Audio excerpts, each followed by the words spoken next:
اب اگر ہمارے جواب ایسے ہو کہ یہ صحیح جواب ہے لیکن پریسائز جواب نہیں ہے، ایکوریٹ جواب نہیں ہے، اس میں نیومیریکل ویلیو کا استعمال نہیں ہوا ہے، تو اس سے بڑی پیچیدگیاں پیدا ہو جاتی ہے. تو ہم ان پیچیدگیوں کو، ان مشکلات کو یہاں پہ ڈسکس کریں گے.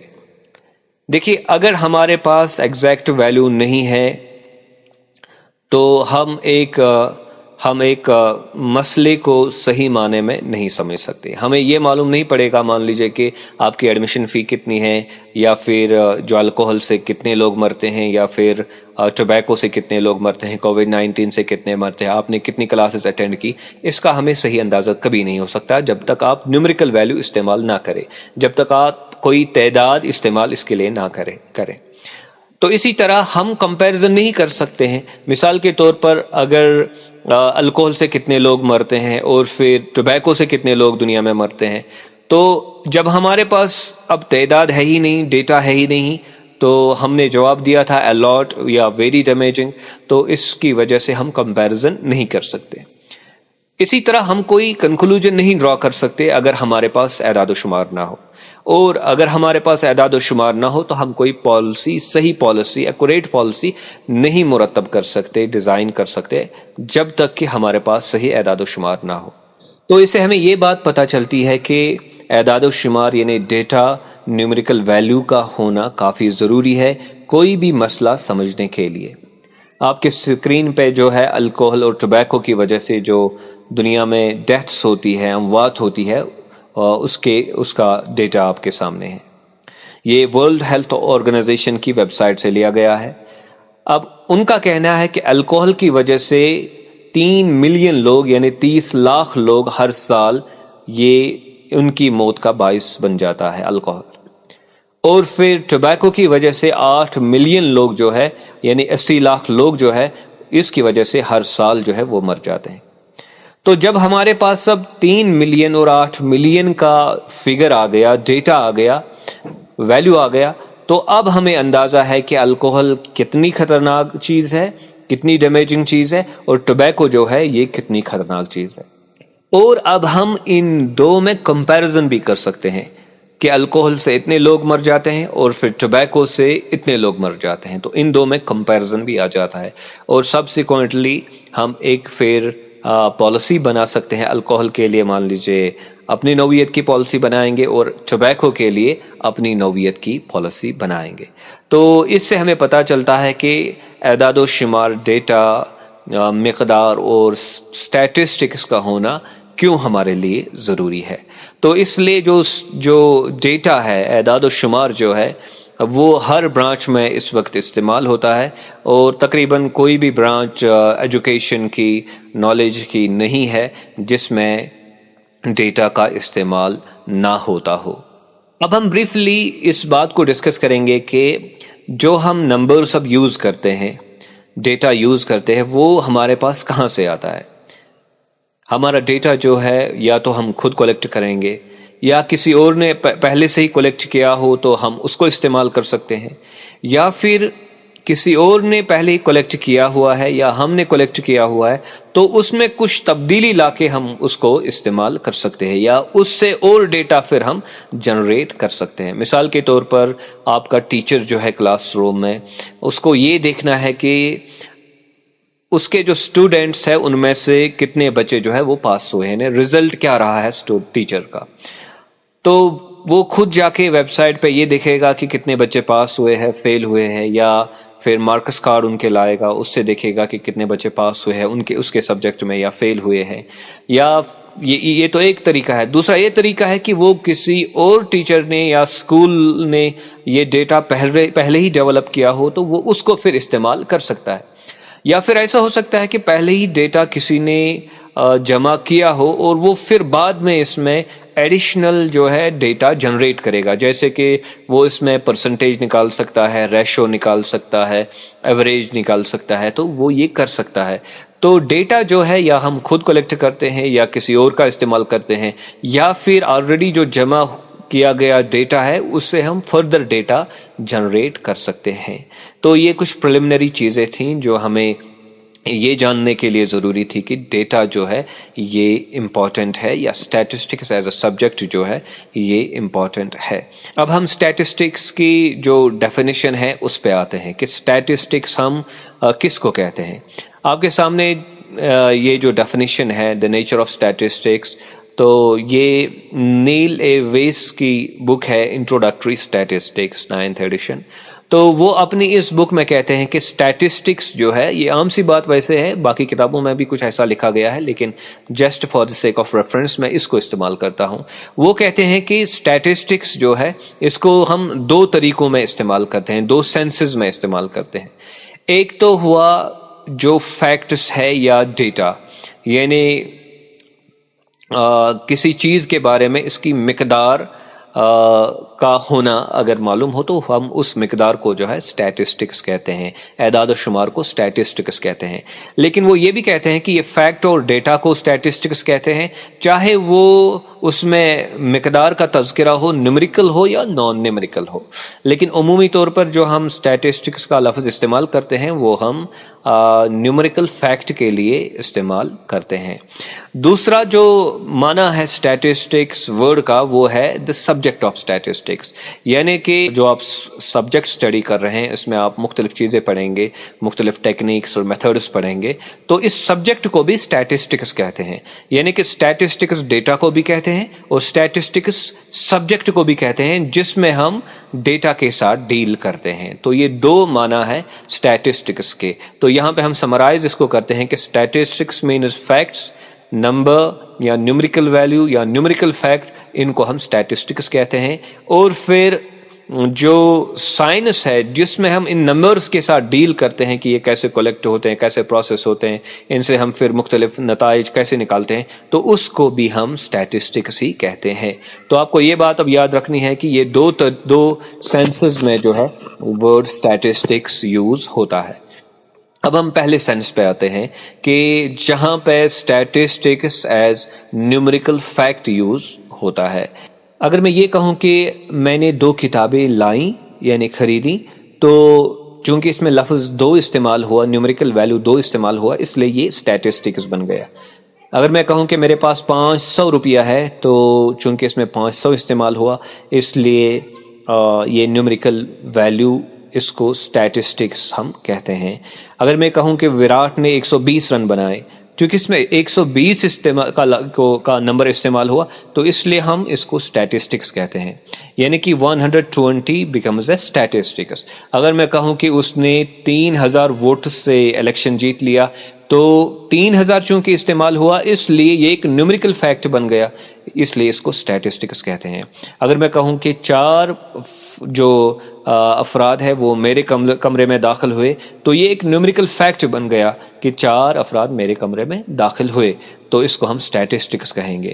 تو اسی طرح جو بھی اسٹیٹمنٹ ہو جس میں نمبر کا استعمال ہو، نیومریکل ویلیو کا استعمال ہو، نیومریکل فیکٹ کا استعمال ہو، تو ان کو ہم اسٹیٹسٹکس کہتے ہیں.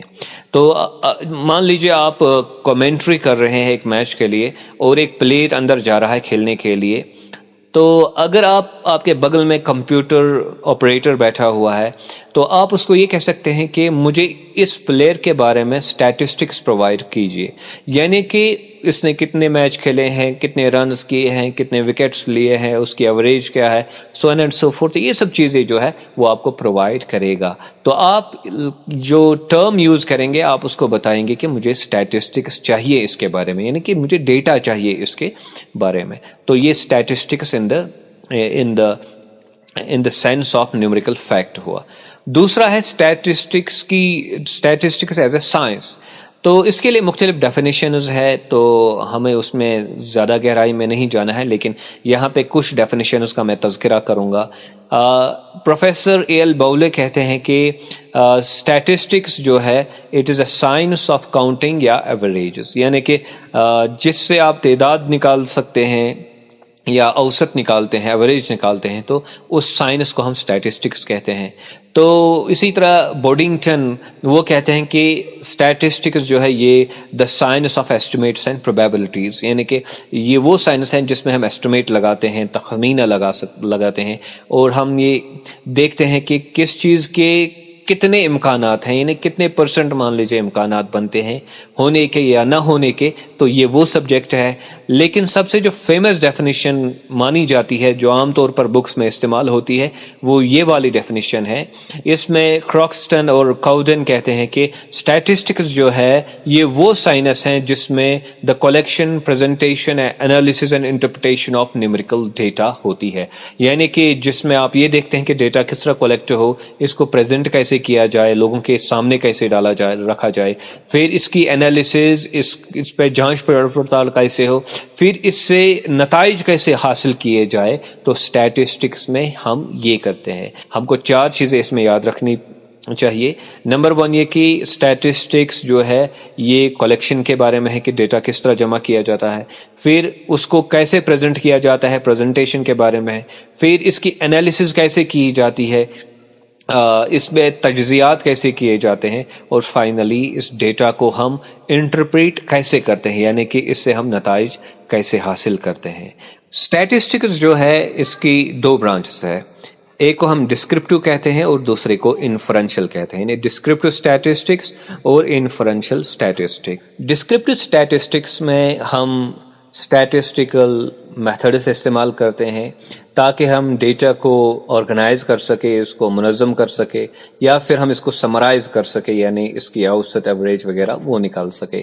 اور انفرنشل اسٹیٹسٹکس میں ہم اسٹیٹسٹیکل ٹولز کا استعمال کرتے ہیں تاکہ ہم جو ڈیٹا ہمارے پاس ہے اس سے کچھ نتیجہ نکال سکے، اس سے کچھ ہم کنکلوژن ڈرا کر سکے۔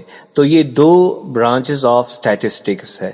ہم نے یہ سمجھنے کی کوشش کی آج کہ اسٹیٹسٹکس جو ہے یہ کافی ضروری ہے اکنامکس کے لیے، کیونکہ اسی سے اکنامکس کی شروعات ہوتی ہے۔ اسٹیٹسٹکس جو ہے یہ دیگر سوشل سائنسز کے لیے بھی کافی ضروری ہے، اور ہم نے یہ سمجھنے کی کوشش کی کہ نیومیریکل ڈیٹا جو ہے وہ ہمارے لیے کیوں ضروری ہے، کیونکہ اس کے بغیر ہم کسی بھی ایشو کے بارے میں درست اوپینین نہیں بنا سکتے۔ جب تک ہمارے پاس ڈیٹا نہ ہو ہم کمپیئر نہیں کر سکتے، ہم صحیح کنکلوژن نہیں نکال سکتے، پھر ہم صحیح درست پالیسی نہیں بنا سکتے۔ ہم نے یہ دیکھا کہ سورسز آف نمبرز جو ہم ڈیٹا یوز کرتے ہیں اس کے سورسز کیا ہے۔ ہم نے کہا کہ ہم خود کلیکٹ کر سکتے ہیں، یا آلریڈی کسی نے کلیکٹ کیا ہو وہ ہم استعمال کر سکتے ہیں، یا پھر آلریڈی کلیکٹ کیا گیا ہو تو اس کو ہم فردر پروسیس کر سکتے ہیں، اس سے ہم فردر نیا ڈیٹا جو ہے وہ جنریٹ کر سکتے ہیں۔